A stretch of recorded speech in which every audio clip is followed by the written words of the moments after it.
Hey guys, People Clues Gamers, back to Act 2 Arrow, Season 4, Episode 22, Lost in the Flood. So, last episode, I guess I was kind of in the minority again. That's 2 weeks in a row now here with Arrow. I really liked the episode. I thought it was good. Yes, is it a little ridiculous that nukes are now dropping and tens of thousands of people are dying on a show about a guy with a bow and arrow? Yeah, it's a little ridiculous.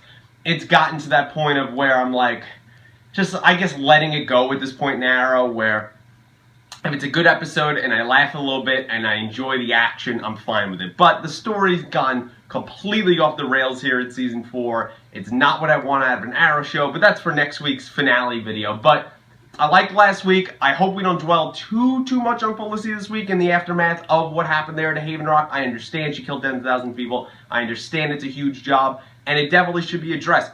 But let's not make the whole episode about her crying about it and things like that. I do think this is going to get her to leave the team. I mean, obviously that is like a life-changing thing if you were responsible for tens of thousands of deaths. I think Arrow Season 5's team is going to look very different. But, you know, they stopped Anarchy. We'll see what's happening here with Thea and Alex and all the weird shit there in Bubble City of Dark, and we'll see how Oliver and Diggle are going to stop Dark, you know, sucking in all this magic of death from tens of thousands of people.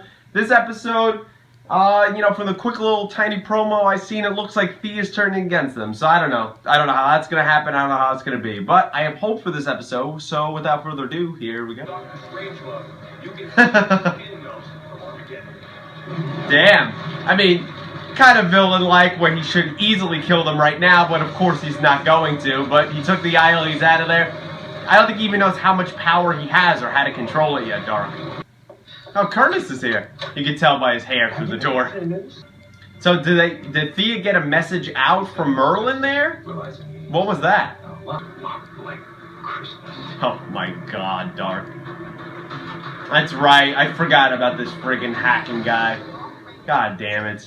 You know, people brought up an interesting point last week of, you know, America has a defense missile network. Why wasn't that used at all? Does Rubicon disable that? Who knows? But is she gonna go bad like Ryder? You would assume so, right? Well, it's powered by death, but she doesn't necessarily have to change who she is, or does it?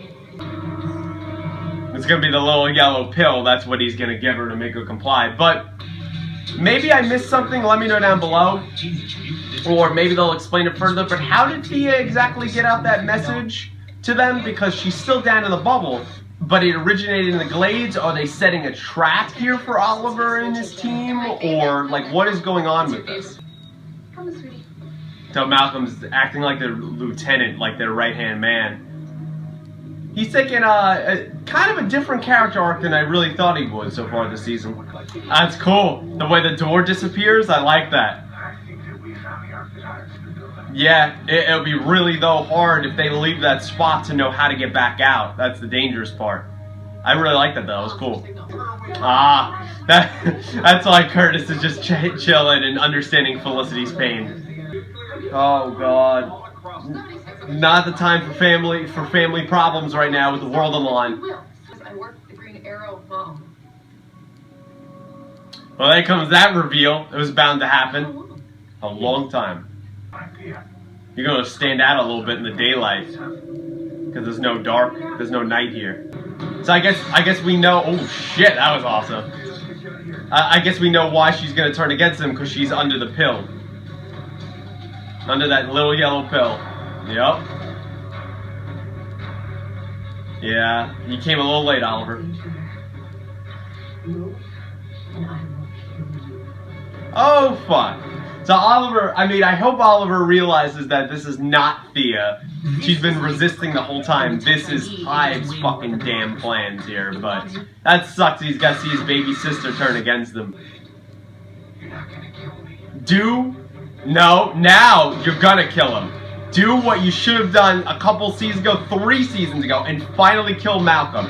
It does not matter that she's the he's the father of Thea. It does not matter anymore. Now he needs to die. He's become a problem. I love Malcolm, but I'm saying for story purposes, if I'm Oliver, you have to kill him at this point. Oh, that was cool, man. That was so fucking cool. Oh shit, is Dig alright? Alright, good. That was fucking awesome. There we go. We're getting some cool fucking moves in here. Some great shots with a little bit of free running going on. I love this. You guys better have a plan. Like, where are we going? There's always so many arrows and bullets you got. That was cool. Using arrow to pick a lock. I like that. I bet those names she just dropped end up going into the season 5 flashbacks. Yeah, maybe that's a reference to the recent Apple case that just went on. Yeah, old Frack is right. Maybe if you guys were paying more goddamn attention, that you could have maybe prevented another hacker from getting into your system. I don't know. It's just kind of not the time for family Felicity drama. And I'm not just trying to hate on Felicity. It's just like, come on. This is like a conversation after we save the world. You can fight all you want. Right now, the anger you have for the last 2 decades, literally not the time. Now pushing her mother away because the father's coming back in. Yeah, we know how that story's going. Mom, what's the problem? Yeah, all this stuff. Uh-huh. Not the time for you to go up to the loft and deal with your mother's issues right now. World-threatening situation. But it all just fell apart. That's kind of a culmination of the last 3 seasons, now 4, of like people would maybe all over the world, or especially in Salt Lake City, start believing this. So your guns actually say the same?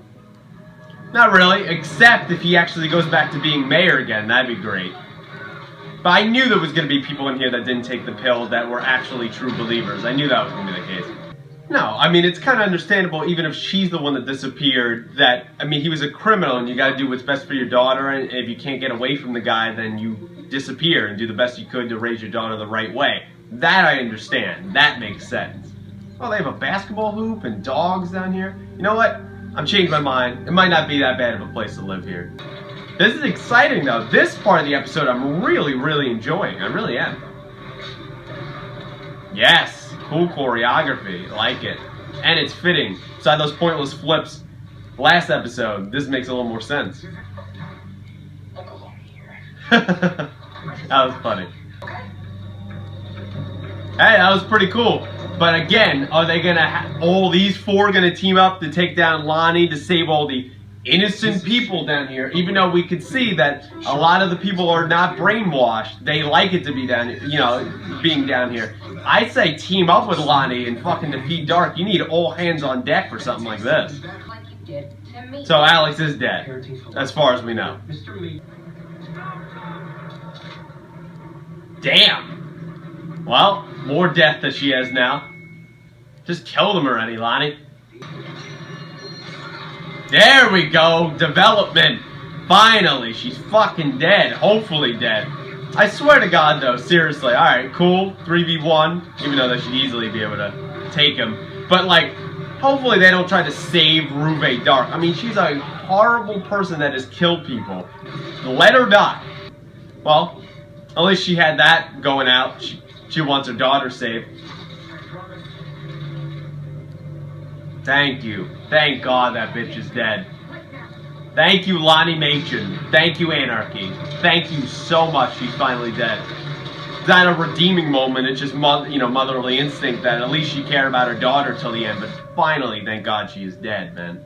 Oh, fuck, man. It's also destroying Star City again. Because I guess it's underneath it. I guess not that far underneath as we thought. This fucking city, man. I mean, literally, like Curtis was saying, why the hell would you go and live there? Why would you live there? The crime sucked enough before Oliver got back. Now there's been like 4 devastating events. Well, 3, including this one, and a potentially devastating one last season, where some people did die. Like, why would you live in the city? Ever? It's also got to be great for real estate if you want to flip some homes, man. You can buy things on the cheap. Oh my God, look at this hole. Oh my God, is it the Glades again? There it is, that's what I just said. Well, I guess it's going to be a showdown of magic between Tiana and Ryder there, so we'll see how that comes next week. Is anyone going to inform Dark about his wife and where his daughter is? Malcolm got out, of course. Yep. Yep. Some men just want to watch the world burn. That's what I thought of right there. Seems like it's always the case in all these shows. Parents always leaving is the best thing for their child. Why bother? I'm gonna bring it to us. Alright, so he's gonna burn the whole world now that he's lost his wife, lost his settlement. This is Jared Pavlik. Guess that's rational. Not really. Alright guys, so that was my reaction there to Arrow, Season 4, Episode 22, Lost in the Flood. So, obviously kind of very biblical by the title there of the whole Noah's Ark and all that stuff. It's kind of what they've been going, here with Genesis, even though I guess the only explanation is it's a settlement, that, we don't really know how many things work or anything else. We do know now that some people down there, which I suspected, are not on the pill. Are not on those little yellow pills where they're susceptible to suggestion. They want to be down there with Dark. So, yeah, we'll see how that goes going forward. Of course, Malcolm got out and led them, and now Oliver has Dark's, child, and, has his daughter, but now Dark has Felicity and Donna and Curtis. So there's going to have some trade-off here. It seems like he still cares about his daughter. Ruve died this week. I don't know why they won't team up with Lonnie. They are always siding against him when he wants to kill Dark as well. And yeah, he's a little bit out of his mind, but you could use his help. So that was a little bit weird. Obviously, I have to be super quick here because I have work in literally like 22 minutes. But the best parts of this episode by far were the stuff with Oliver and John. Just the fighting, the choreography, him with that jump back shot. He fired a lot of arrows. There was a lot more action this week than in many weeks. It was great. Loved the fight scenes. Loved all the stuff going down in Hive. Didn't even mind kind of him bringing in that other hacker Cooper from Season 3, which I don't know why we have to keep. The worst season, in my opinion, of Arrow, in many people's opinion, is Season 3. Yet we keep bringing the villains back from that season, but whatever. Yeah, so, I won't say it was nice to see him back. I didn't really care either way. Yeah, there's something a little bit about hacking battles are kind of anticlimactic because it's just people, actors and actresses just, chomping, clamping down there on a keyboard and stuff like that. But, just talking and talking and talking away about all these computer things that I personally don't know anything about. But in some instances, it could be cool, like in the case of a show like iRobot. Here, it was kind of boring. Obviously, the negative of this episode is not really Felicity, it's just Felicity's family in general. It's just, it was not the time, I know it's been a couple decades, but it was not the time to deal with the Noah and Donna stuff there. With Felicity in the mix and all these family problems, it was not the time with the fate of the world on the line, with Oliver and John and Thea's lives at risk, and now the Glades, or some part of the city, which I think is the Glades, is literally all those people are dead and it's sunken into a crater, like, again, after the earthquake, in Season 1. Was not the time for that. It wasn't even strong material, in my opinion. It was very predictable. If they didn't kiss right there, Noah's going to probably come back next week. That's my prediction, and they're going to end up kissing at the end of it. He's going to save Felicity from Dark, and then Donna's going to realize, man, you really do care about our daughter. Would not be surprised at all if it goes that way. But it was nice seeing Curtis back this week. He's funny as ever. He's not Cisco level yet, but he kind of says what the audience is thinking. He gives a little bit of a realist perspective, and it's just nice to have, Echo Kellum use a little bit more, because I really think he's a great actor. But love the stuff down there. Put it this way, my final point here, because I really have to go. My final point here to wrap up is if Oliver doesn't kill Dark, yeah, but if he doesn't kill Malcolm by the end of the season, seriously, like, what the fuck is he doing? I mean, like, even Malcolm said, oh, we know you're not going to kill me, and he puts his hand over, Thea's shoulder, like, we know why. Like, no. Now Thea hates him too. He's literally been the cause, you even said, of Laurel dying, of all this horrible shit happening. He has a grudge against you even renewed because you cut his hand off and took away the League of Assassins. It is time to kill Malcolm. Love John Barrowman. Love the character of Malcolm, even though it's been a little bit weird here joining on with Dark. Ever since he got his hand cut off, his character arc for me has been a little strange. Especially that he's usually the man in charge, but whatever. But he's got to die this season. Oliver has to kill him. I don't think he will, but he's definitely has to kill him. I mean, and also just Thea was drugged and willpower. Was she like a Green Lantern? Just got her off of the pill? Like, I don't know. All that stuff, that one thing was a little weird. I guess Alex is dead, or we're pretending he's dead, but he's really going to come back. But unless they got his body out of there, he just fell into the crater. So I guess he's dead and that's it, and we're just throwing away that story. So that I thought he was just, you know, shocked and knocked out. So that was a little bit surprising here, but yeah, you know, it was an enjoyable episode. Really good choreography, really good fighting scenes. I love the John and Oliver stuff there. Want more of that. John, you know, being a little more jaded, a little more angry ever since Laura happened. I like how they're continuing that storyline. And we'll see how the culmination. I didn't even watch the promo for next week because I think I'm going to stop watching promos just because it's better for reactions. It's just better for me in general of not knowing. So, but we assume that, you know, Dark is now going to try to burn the whole world alive, which I seen that coming. Maybe his daughter can kind of break him out of it. I don't know how that's going to happen, or if Rubicon's going to come back online, but, you know, we'll see next week. So overall, guys, that is my thoughts here on Season 4, Episode 22 of Arrow, Lost in the Flood. Let me know what you thought in the comments below. Did you like the episode? Did you not like the episode? What do you think is going to happen next week here in the season finale? I'll ask next week what are your predictions for Season 5, but how do you think they're going to stop Dark, given all the power he has? Is somehow Cooper going to come back into it, or is he dead? How is Dark's daughter playing into it? How is Felicity and Curtis and Donna going to get away from Dark? All of this stuff. How is Malcolm going to play into it? How do you think Dark is inevitably going to die? So if you don't think he's going to die, let me know down below. But how do you think he's going to die? How do you think he's going to be defeated? And do you think Oliver will kill Malcolm? Let me know all that stuff down below. And I guess touching a little bit there on the flashbacks, it looks like it's just a stand-up between Ryder and Tiana, or whatever her name is.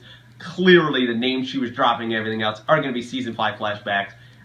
Let me know if you have any of those thoughts down below. If you care about the flashbacks, if you know you want to predict what's going to happen there next week, and any other predictions you have for next week, and any other thoughts of dislikes and likes you had on this episode, let me know down below. Like the video, subscribe to the channel, share with your friends if you'd be so kind, and until next week of Arrow on the season finale, Season 4, thanks for watching.